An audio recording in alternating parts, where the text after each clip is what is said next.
ఆశ్చర్యకరమైనది ఏమంటే ఒక పెద్ద మిస్టరీ అన్నమాట. అసలు మీ అసమర్థతను కప్పుచ్చడానికి మా మీద ఏందండి బురద జల్లేది? అసలు మీరు పవర్ఫుల్ పీపుల్ కదా, మీరు ఎంత పవర్ఫుల్ పీపుల్. హుద్హుద్ను కంట్రోల్ చేయగలరు, కరువును ఆపగలరు, ఆర్టిఫిషియల్ ఇంటెలిజెన్స్ ఏఐ ద్వారా దోమలను కంట్రోల్ చేయగలరు. ఇన్ని పనులు చేసిన వాళ్ళు ఒక ఈమెయిల్ అడ్డం వచ్చిందండి మీకు? ఎందుకంత అసలు మీరు ఎందుకంత ఇరిటేట్ అవుతున్నారు? ఎందుకు ఇది చేస్తున్నారు?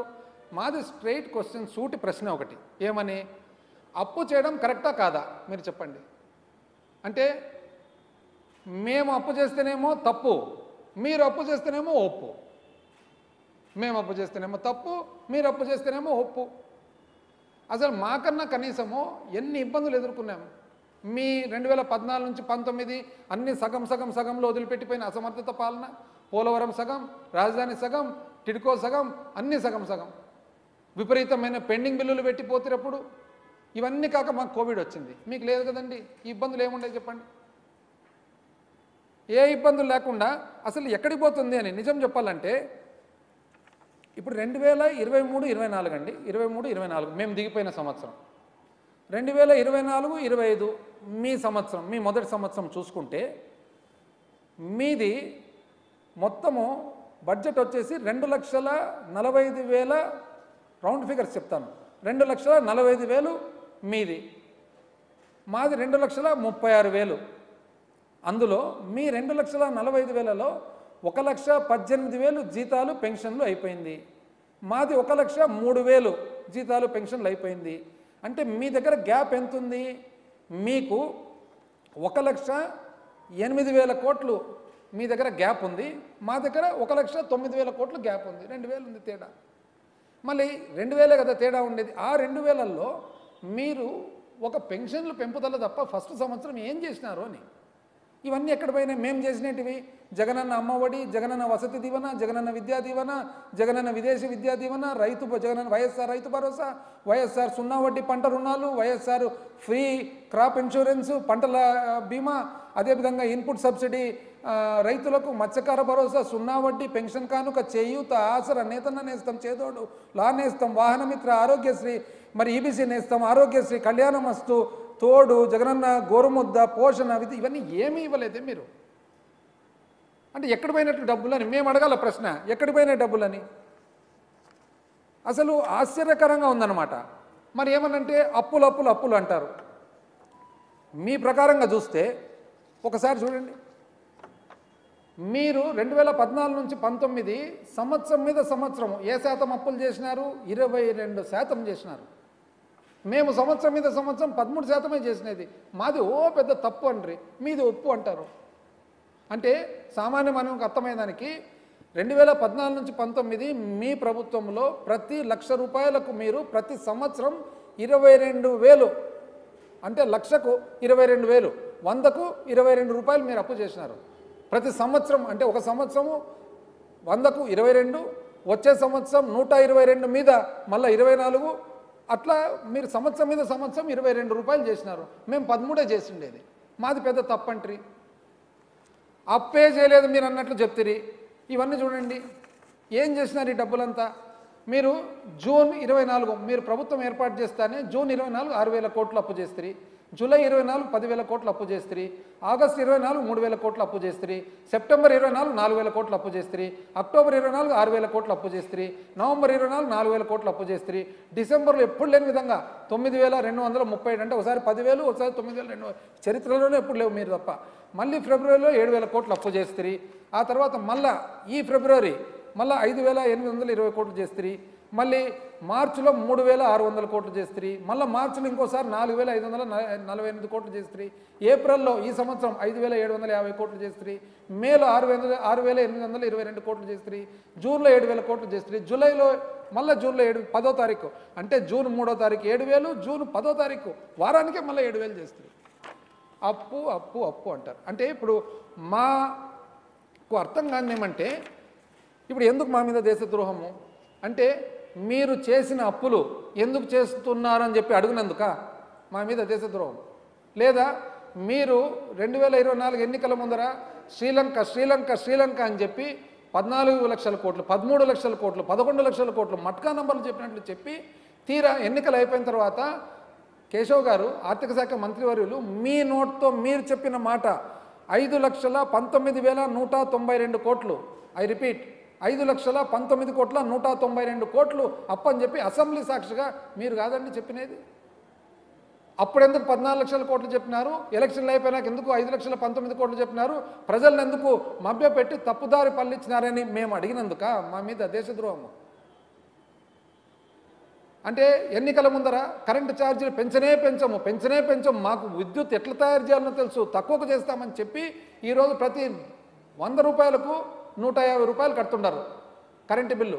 పెంచినందుకు అడిగినందుక మేము ప్రజల తరఫున దేశద్రోహం. అంటే ప్రజల తరఫున మేము అడగకూడదు, అబ్బా ఎంత చక్కగా పెంచినారండి మీరు కరెంటు, చాలా మంచి పని చేస్తారని చెప్తే మీరు సంతోషపడతారు. లేకుంటే దేశద్రోహం.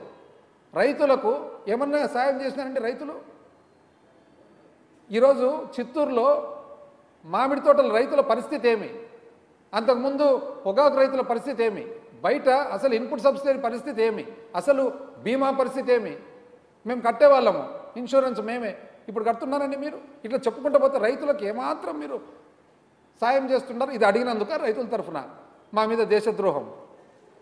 ఎంప్లాయీస్ ప్రభుత్వ ఉద్యోగులు ఉన్నారు, ప్రభుత్వ ఉద్యోగులకు ఇంతవరకు ఒక్క డిఏ ఇచ్చినారండి.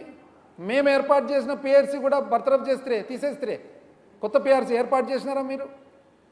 జీతాలు 1వ తారీఖు ఖచ్చితంగా ఇస్తామంటున్నారు, ఇస్తున్నారండి 1వ తారీఖు 3, 4, 5 ఇంకా మేము ఇచ్చినది మా కోవిడ్ ఉండి ఇబ్బందులుండి మేము 3, 4, 5 ఇస్తే పెద్ద తప్పు. అబ్బా ఎంత అసలు దాని మీద ఎంత కన్సర్న్ బాధ్యత ఉండే పేపర్లంతా, ఇది పెద్ద తప్పు. ఇప్పుడండి బాగుందే, మా తప్పు మీద ఒప్పు. ఇది అడిగినందుక ఎంప్లాయీస్ తరఫున మేము అడిగినందుక దేశద్రోహము. అంటే మేము కేవలము 13% కదా పెంచినది, మీరు 22% పెంచినారు కదా అప్పు అని అడిగినందుక దేశద్రోహం. మీరు కాదండి ఇచ్చినది, ఇవన్నీ మీరు కాదా 5 లక్షలు చిల్లారని చెప్పి అసెంబ్లీలో చెప్పి బడ్జెట్ డాక్యుమెంట్లు ఇచ్చినది. చివరకు ఎంప్లాయీస్కు సంబంధించిన deposit and provident fund public account అంటారు. ఆ డిపాజిట్ అండ్ ప్రావిడెంట్ ఫండ్ ఆ రెండు ముఖ్యంగా దీంట్లో ప్రావిడెంట్ ఫండ్ డబ్బులు ఎంప్లాయీస్ ఉంటాయి. మీరు 2014 నుంచి 19లో 57,378 కోట్లు, 57,378 కోట్లు. దీంట్లో ఏముంటాయి? ఎంప్లాయీస్ ప్రావిడెంట్ ఫండ్ ఉంటుంది, డిపాజిట్లు ఉంటాయి, అదర్ డిపాజిట్, కోర్టు డిపాజిట్లు. మేము తిరిగి 500 కోట్లు కట్టినాము, మీరేమో 57,378 కోట్లు మీరు వాడినారు, మేము 500 కోట్లు కట్టాము. ఇది అడిగినందుక మా మీద దేశద్రోహము. మీరు సూపర్ 6 అని చెప్తారు, ఏమని చెప్తారు?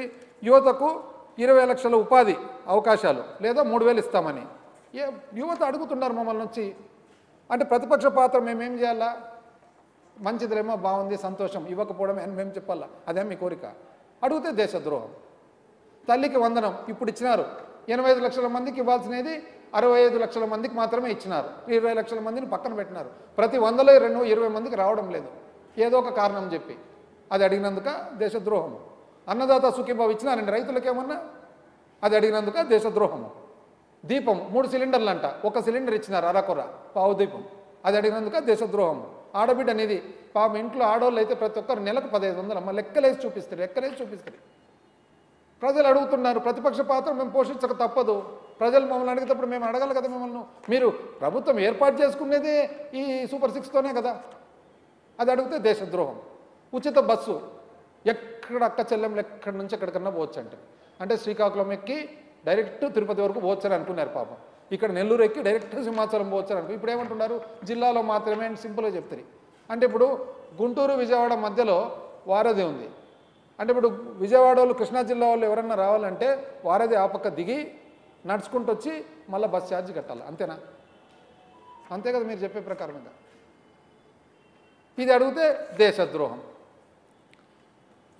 అసలు ఎన్నెన్ని ఇవి సూపర్ 6 సూపర్ 7 కాక 35 హామీలు ఇచ్చినారు మీరు, అది ప్రజల తరఫున అడిగితే దేశద్రోహం. చంద్రబాబు వలన మీకు కలిగిన నష్టం ఎంత అని లెక్కేస్తే గాన నిరుద్యోగ భృతి వచ్చిందండి ఎవరికన్నా? ఏ ఇంటికన్నా లెక్కేయండి. తల్లికి వందనం ఇప్పుడు మొదటి సంవత్సరం అంతా ఎక్కడ పోయినట్లు? ఆడబిడ్డ నిధి వచ్చిందా ఇంతవరకు ఎవరికన్నా? ఒక్కరికన్నా? అన్నదాత సుఖీభావ ఎవరు వచ్చిందా ఎవరికన్నా? దీపం ఎంతమందికి వచ్చింది, ఎంతమందికి రావాలి, వచ్చినది ఒక సిలిండరు. 50 ఏళ్ళ పెన్షన్, అదైతే 50 ఏళ్ళకి పెన్షన్ ఇస్తామంటే వచ్చిందా ఎవరికన్నా? ఇది అడిగితే మాత్రం మీకు దేశద్రోహం. అసలు ఎన్ని స్కీములు అండి, మొదటి సంవత్సరంలో పెట్టిన స్కీములు ఎన్ని? జగనన్న అమ్మఒడి, జగనన్న వసతి దీవెన, జగనన్న విద్యా దీవెన, జగనన్న విదేశీ విద్యా దీవెన, జగనన్న రైతు భరోసా, 0 వడ్డీ పంట రుణాలు, మన పంటల బీమా, ఇవన్నీ కూడా వరుసగా చదువుకుంటూ పోతే ఇవన్నీ కూడా మొదటి సంవత్సరం మీరు తీసేసినారు కదా, ఉన్న స్కీములు కదా, రన్నింగ్ స్కీములు తీసేసినారు కదా అని అంటే మీకు కోపం.